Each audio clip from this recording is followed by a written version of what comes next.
Magandang hapon na naman po mga kapartners. Nandito naman po tayo pag-alagala sa palayan, sa mga sakahan, sa lawak ng sakahan, para po tayo naman malibang sa oras. Meron lang po tayong pupuntahan na bundok para makita natin ang view ng ating kabundukan at saka kapatagan. Pakita ko lang po yung mga dinadaanan nating mga masukal na daanan papunta sa kabundukan. Dinadaanan yung mga karamihan dito punta sa pupunta nilang pagsasakahan. Ito po yung dinadaanan nila papunta sa kanilang mga nililibangan na sakahan.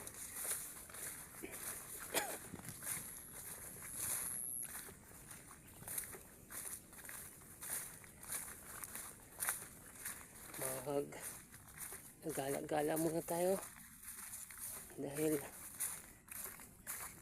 parang paulan-ulan na. Siguro malapit na tayo makapagtanim, malapit na tayo makapagbungkal ng mga palayan kasi parang ulan-ulan na dito sa amin sa probinsya.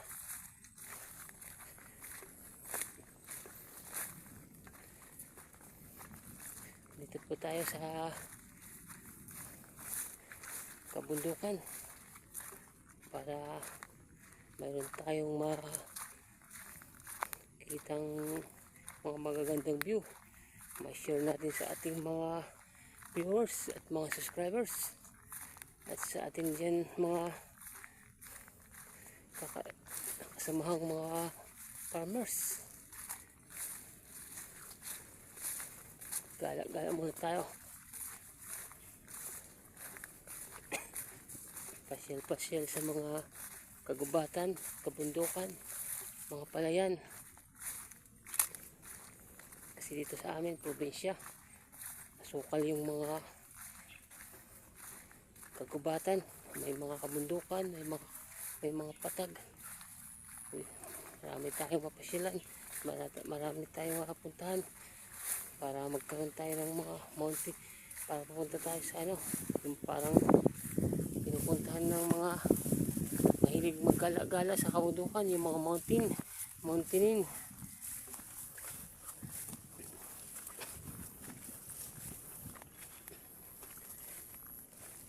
Dito tayo, pasok tayo dito.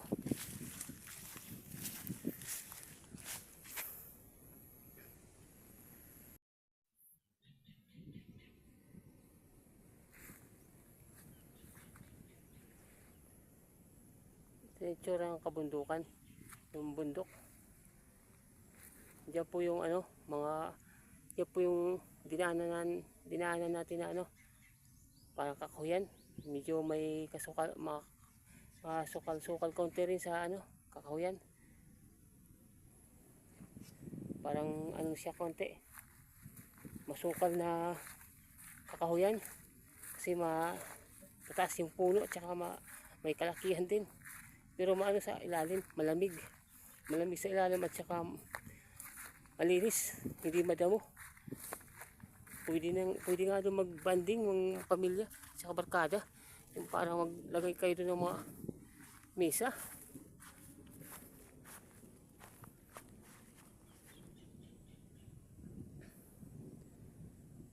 Yun po yung baba, yung patag na po yan, po yan, palayan. Yung patag na. Puro po yung palayan dyan.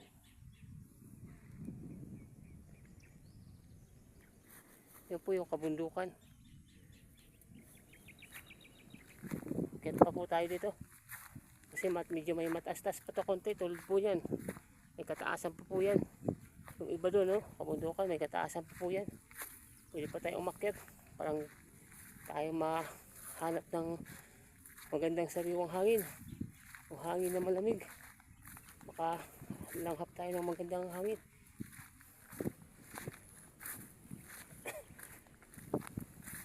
Pero ang lang kasi parang paulan.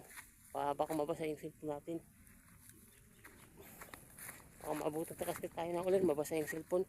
Pwede pa itong magamit. Sayang. Kahit luma na, pwede pa magtsagaan.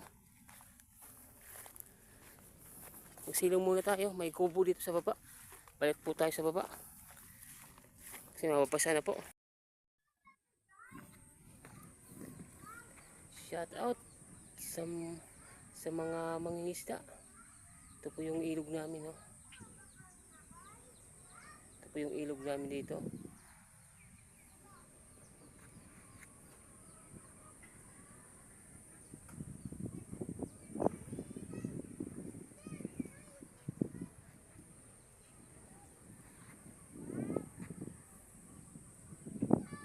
Mahaba po yan.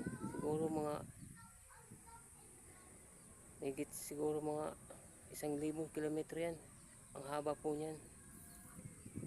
Kaya yata mga 1,000 kilometro ang haba ng ilog na to.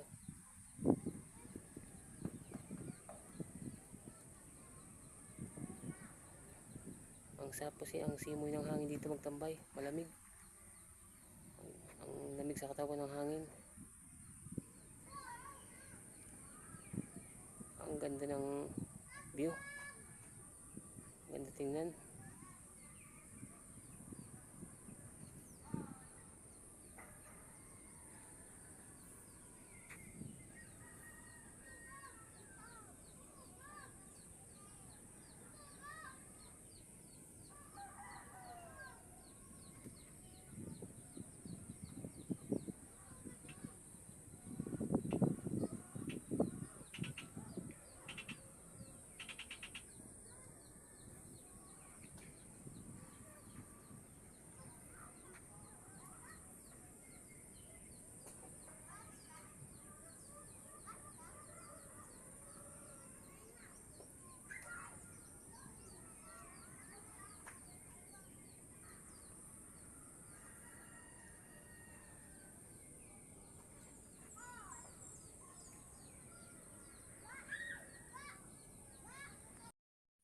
Ito po tayo. Pasok po tayo.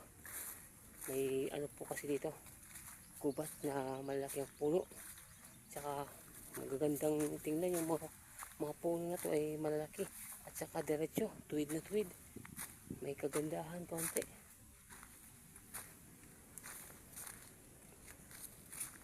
Magandang view kasi dito. Maganda kasi ang view dito, malamig. Magandang tingnan po.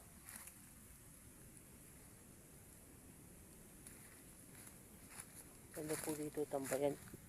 Dito maggawa dito ng mesa at saka upuan habang nagpapalamig, nagpapahinga. Pwede kayo dito maggawa ng parang family bonding. Pero ano to, mga ano to dito, mga kakahuyan, kagubatan to dito.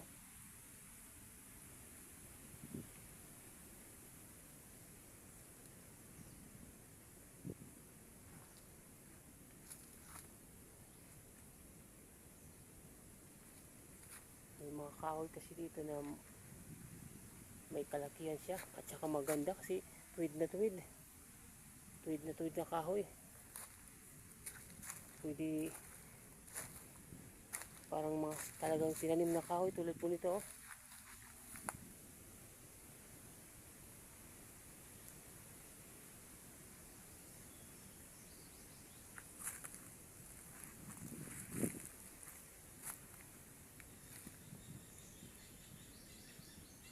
May mga huni ng mga iba't ibang hayop, iba't ibang ibon.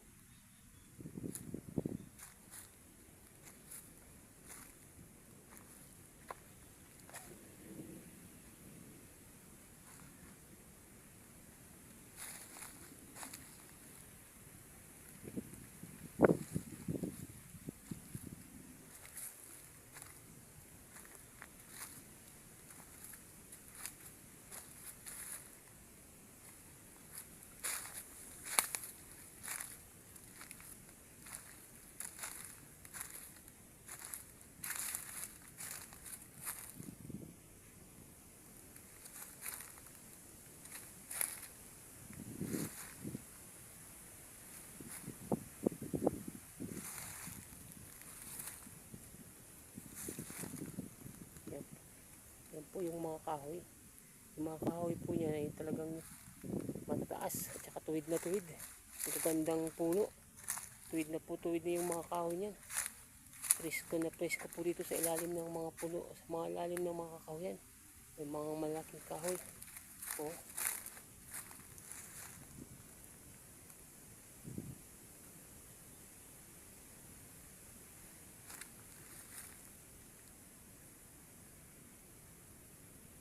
Magandahan po dito, pwede kayo mag dito ng mga barkada. Magdala ng inumin at saka may mga pagkain. Parang kasi dito. Kagubatan po dito na parang presko at saka hindi gaanong may yung mga pa diya, yung tawag ng mga damo, hindi gaanong masukal yung damo, parang malinis kasi siya. Daanan kasi tang tao dito.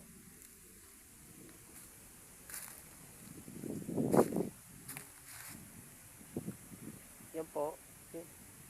Yan po na area na yan. Maganda po dyan, no? Maganda pistuhan po dyan, no? Po, maganda pistuhan. At saka dito, yan po. Maganda pistuhan dyan. Maglagay ng misa. At saka may konting pagkain. At saka may inuman. Sarap dito kasi malamig. Kasing lamig ng tubig na may yelo.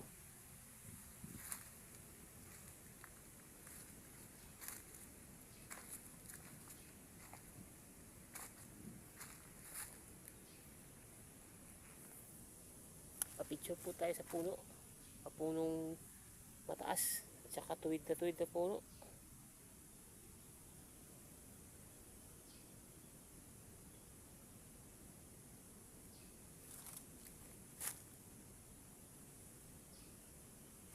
Yung bagay dito, yung mga mahilig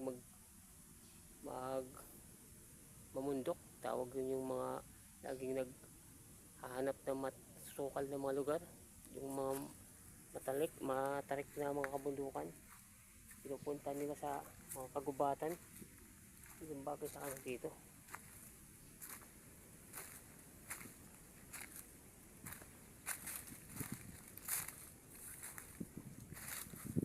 Dito to, paakyat na kasi dito to sa sa bundok.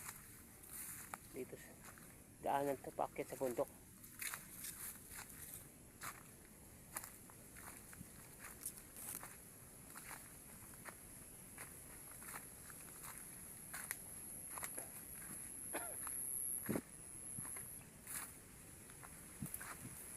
Dito na po to, sa tuktok na po ng bundok. Yung pataas na po to sa bundok. Nakalabas na po tayo sa mga kakahuyan. Kabundukan na po to. Sa taas po to ng bundok. Ang sarap ng simoy ng hangin po dito. Ang lakas ng hangin.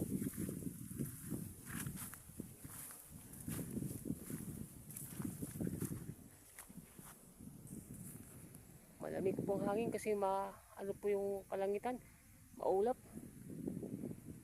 Parang konting umaabon kasi yung hangin niya ay malakas.